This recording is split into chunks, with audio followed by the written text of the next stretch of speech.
আপনি বলেছিলেন যে এখন যেটা হচ্ছে সিস্টেম সংস্কারের কথা বলা হয়েছে। আপনিও বলেছেন যে এখন যেটা সম্ভব আসলে সিস্টেম বদলানোর দিকে কতটুকু মানুষ চিন্তা করেছে বা খেয়াল রেখেছে তার চেয়ে কোনো কোনো জায়গায় সংস্কার হচ্ছে। এবং এর মধ্যে কথা উঠেছে যে যেমন সংবিধান সংস্কারের কথাও উঠেছে। তো আমি যদি সেখান থেকে বলতে চাই যে এই সংবিধান সংস্কারের কথা যখন থেকে উঠেছে তখন থেকে দেখা গিয়েছে যে ইনক্লুসিভ স্টেট নামে একটি কথা শোনা যাচ্ছে সমাজে, বা অন্তর্ভুক্তিমূলক রাষ্ট্র ব্যবস্থা। মূলত এই অন্তর্ভুক্তিমূলক বলতে তো সব অন্তর্ভুক্তিকে বোঝানো হয়েছে, নাকি এখানে কোনো শুভঙ্করের ফাঁকি আছে? এই বিষয়টা কি আপনি একটু খোলাসা করবেন কিনা? খুবই সুন্দর এবং গুরুত্বপূর্ণ প্রশ্ন, জাযাকাল্লাহ খায়ের। সিস্টেম পরিবর্তনের কথা বলতে গেলে সবার আগে আমাদের যেটি মনে রাখতে হবে যে আমরা যখন ইসলামী শাসন ব্যবস্থার কথা বলি তখন যে প্রশ্নটি আসে যে বাংলাদেশে বসবাসরত সবাই কি মুসলিম, যে আপনি এখানে ইসলামী শাসন ব্যবস্থা বাস্তবায়ন করবেন। এখানে হিন্দু আছে, বৌদ্ধ আছে, খ্রিস্টান আছে, বহু ধর্ম এবং ভাষার মানুষ আছে। তো আমরা পাল্টা প্রশ্ন করতে চাই যে এখানে বসবাসরত সবাই কি ব্রিটিশ? যদি এখানে বসবাসরত সবাই ব্রিটিশ না হয় তাহলে 1947 সালের পূর্বে আমরা যে ব্রিটিশ আইন দ্বারা শাসিত হতাম সেই আইনই বহাল রেখে আমরা এখনো ওই আদালত, ওই বিচার ব্যবস্থা, ওই শাসন ব্যবস্থা, ওই কাঠামোর মধ্যেই শাসিত হচ্ছে। তাহলে এটি কোন যুক্তিতে গ্রহণযোগ্য? তো এটির পাশাপাশি আরও একটি বিষয় যেটা আপনি বললেন যে ইনক্লুসিভ।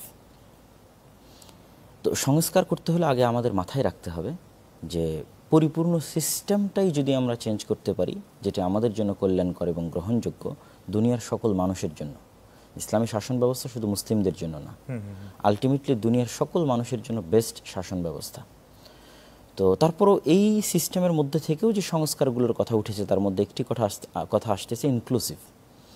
তো আমি মনে করি এই শব্দটির মধ্যে শুভঙ্করের ফাঁকি আছে।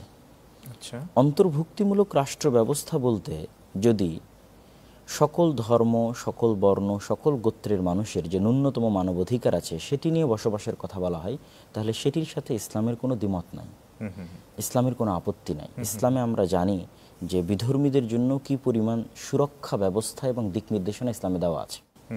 রাসূলুল্লাহ সাল্লাল্লাহু আলাইহি ওয়াসাল্লাম স্বয়ং বলেছেন, কেউ যদি কোনো মুসলিম রাষ্ট্রে বসবাসরত অমুসলিমকে হত্যা করে তাহলে সে জান্নাতের গন্ধও পাবে না।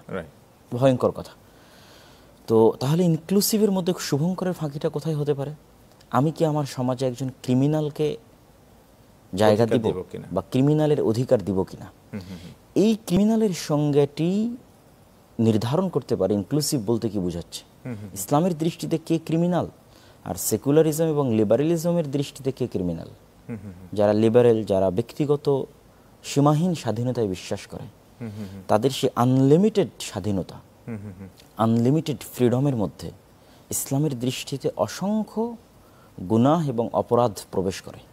যেমন আমরা যদি জেনার কথা বলি, ব্যভিচারের কথা বলি, LGBTQ এর কথা বলি, সমকামিতার কথা বলি, এগুলোকে কিন্তু সমগ্র পৃথিবীতে ব্যক্তিগত স্বাধীনতার নামে, মানবাধিকারের নামে প্রচার করা হচ্ছে এবং বাস্তবায়ন করা হচ্ছে। এবং ওই সমস্ত ব্যক্তিদেরকে সমাজে জায়গা দেওয়ার জন্য, যে ব্যভিচারী, যে জেনাকারী, যে সমকামী, যে LGBTQতে বিশ্বাস করে, এই ধরনের ব্যক্তিকে সমাজে জায়গা দেওয়ার জন্য টার্ম নির্ধারণ করা হয়েছে যে সমাজ থেকে লিঙ্গ বৈষম্য দূর করতে হবে এবং ইনক্লুসিভ রাষ্ট্র বানাতে হবে যেন এই ধরনের অপরাধীদেরও, মানে ইসলামের দৃষ্টিতে অপরাধী, এই ধরনের অপরাধীদেরও যেন সমাজে জায়গা হয় এবং তাদেরও যেন অধিকার থাকে। তো এখানে অপরাধী কে, এই বিষয়টা নির্ধারণ করবে কে? যেমন বিগত সরকার আয়নাঘর বাস্তবায়ন করেছিল, তো সেটা সেকুলারিজমের নামে বাস্তবায়ন করেছিল। তো আয়নাঘর যে অন্যায়, এটি এই সংজ্ঞাটা দিবে কে?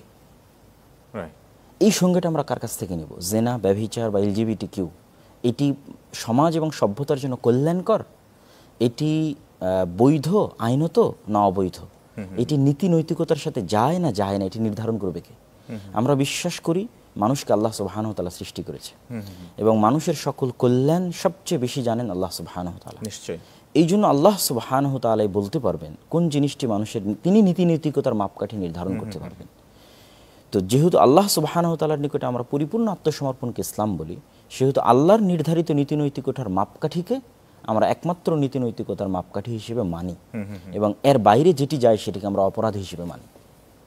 কিন্তু সেকুলারিজম এবং লিবারালিজমের কাছে এরকম এক্সাক্ট কোনো সংজ্ঞা নাই। সেখানে আনলিমিটেড ফ্রিডমের কথা বলা হচ্ছে, যে আনলিমিটেড ফ্রিডম সমাজে অপরাধের সুযোগ করে দিচ্ছে। সুতরাং ইনক্লুসিভ রাষ্ট্র ব্যবস্থা শব্দ ব্যবহার করে যদি এই সমস্ত অপরাধীদেরকে সুযোগ সমাজে করে দেওয়া জায়গা হয় করে দেওয়া অপরাধ হয়, করার জন্য। তাহলে অবশ্যই আমাদের সে বিষয়ে সজাগ থাকতে হবে এবং আমাদের ভয়েস রেইজ করতে হবে, রাইট, রাইট। আওয়াজ উঠাতে হবে। খুব সুন্দর করে আপনি বলছিলেন, আপনাকে অনেক অনেক ধন্যবাদ ও মোবারকবাদ জানাচ্ছি। আসলে ইসলামিক শরিয়া এর কতটা বিবৃতি বা বিস্তৃতি, এটা আসলে এই অল্প সময়ের মধ্যে বলে শেষ করা যাবে না। আরও বেশ কিছু বিষয় আমাদের কাছে ছিল, যেমন কোন আমাদের বর্তমান পরিবর্তিত পরিস্থিতিতে কোন কোন বিষয় সংস্কার করা সম্ভব হতো, এই বিষয়ে আমরা আলোচনা করতে পারতাম। ইনশাআল্লাহ অন্য কোনো এক সময় আমরা জানার চেষ্টা করবো। জাযাকুমুল্লাহ খাইরান।